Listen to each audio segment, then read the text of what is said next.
What is up, everybody? So, a bit of a different style of video, I guess you could say. What I want to do here is restart my Don't Starve Cookbook series, essentially. I put a community post a while ago. I'll put it on screen here or something. I want to restart this series, but I want to do it better. I feel like doing 4 recipes and then not focusing on them like that much, just kind of like, it didn't feel as good.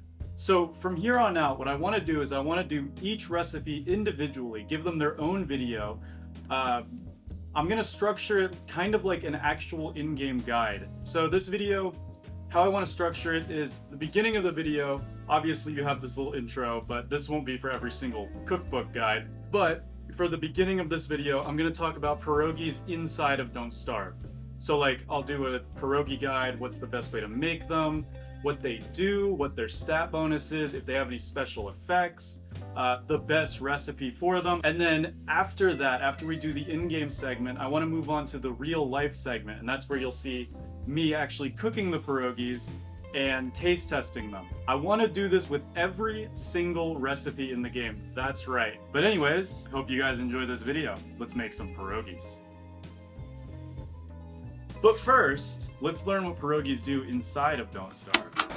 On this chapter of my Don't Starve Cookbook Series, we are going to cover the most used health food item in the entire game, pierogi. These veggie and meat stuffed noodles provide a whopping 40 health, 37.5 hunger, and 5 sanity. They take 20 seconds to cook inside of a crock pot, have a priority of 5, and when fully fresh, take 20 whole days to rot.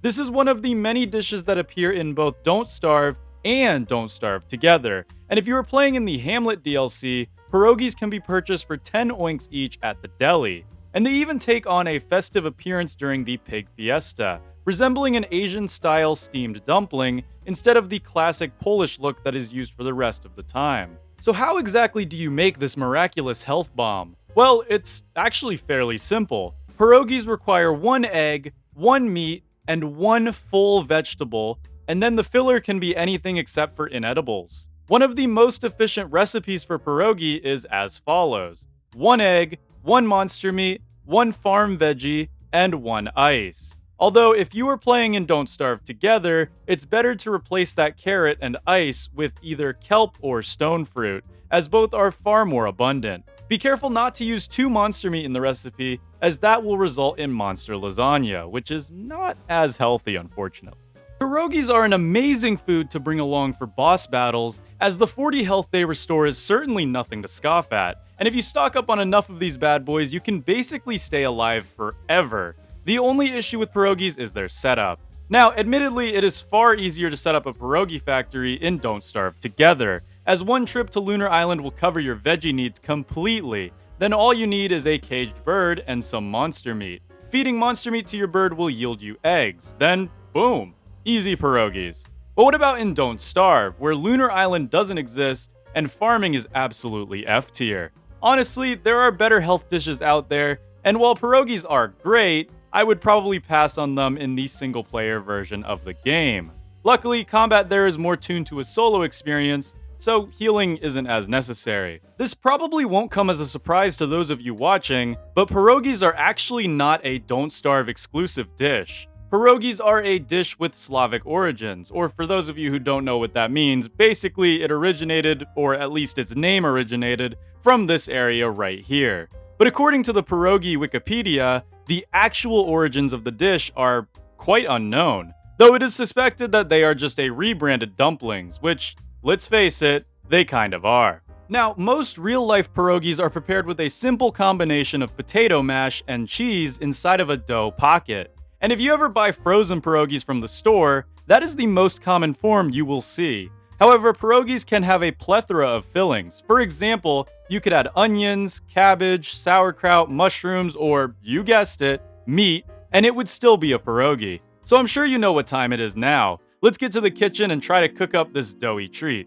So first, let's start with the basics, our recipe. So in Don't Starve, you must use an egg, a meat, 1 full vegetable, and a filler that's not inedible. So our main 4 ingredients are going to be an egg, some sausages, potato, and our filler will be butter. We will be using some extra ingredients like salt and cheese for taste, flour to make the dough, and sour cream for the garnish, but other than that, we will try our best to stay as close to the 4-ingredient limit as possible. So we start by boiling our potato. Yes, there's 2 in there. This is because I wanted to account for the extra dough, since I hate food waste. And luckily, that second potato was necessary. Then it was time to prepare the sausages. Now, I'm super lazy and didn't feel like pulling out the meat thermometer today, so I went with frozen sausages. And honestly, I'm glad I did, since we needed our filling ingredients to be lukewarm when getting packed into the dough pocket. Speaking of the dough pocket, it's time to get started on that.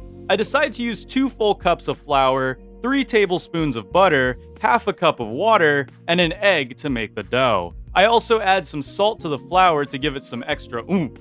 After melting the butter into the water, I crack the egg into the flour and pour the butter-water mixture in. Then I get to whisking and eventually kneading. Okay guys, I'm gonna be honest with you, this was my first time ever making bread, and it turned out super sticky. It was still usable, obviously, but do we have any certified bakers who want to tell me what I may have done wrong in the comments down below? Thank you in advance. I'm really not sure what went wrong.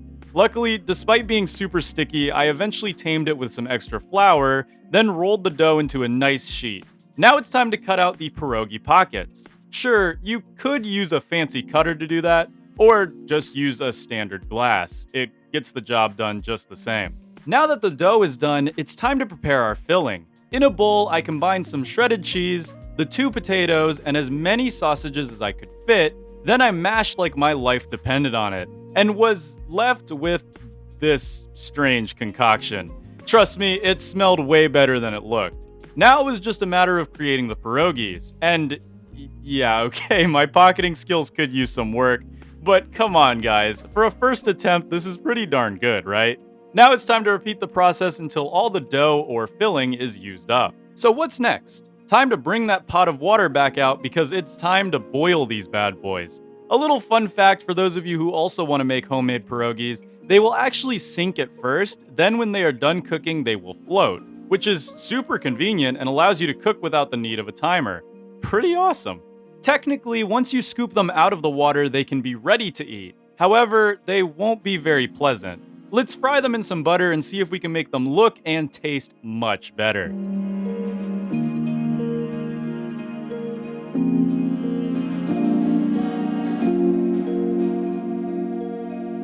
Oh yeah, those look great. Now it's time for the garnish. And finally, the part you all probably have been waiting for, the taste test.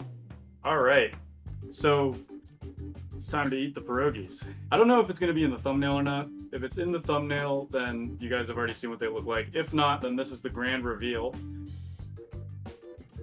Boom. Probably going to have some other shots playing. I gotta say, these look pretty good. I think I did a good job on them. But the real question is, does it taste good? And that's what we're gonna find out right now.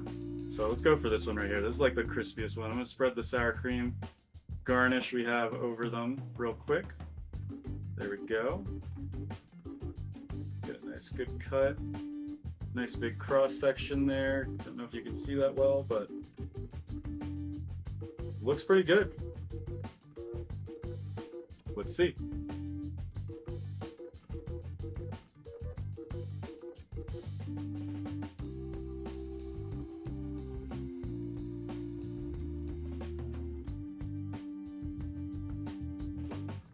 That is good.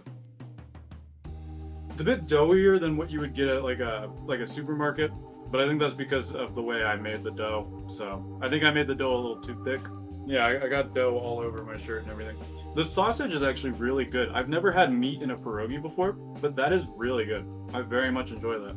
If you're wondering where all the other pierogis went, because there are definitely more than 3, I'm oven frying the rest of them to see how those go. But these were all pan fried with butter. I gotta say, really good.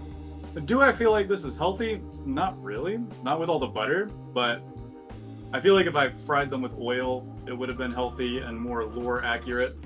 but I definitely don't feel like these are healthy the way I made them, but they're certainly tasty. And with that, I hope you enjoyed this episode of the Don't Starve Cookbook. If you enjoyed it, please be sure to leave a like, subscribe if you are not already, and of course leave a comment down below. Also, YouTube thinks you would like this video, so check it out. This has been Polarlotus, and I'll see you in the next one. Bye-bye.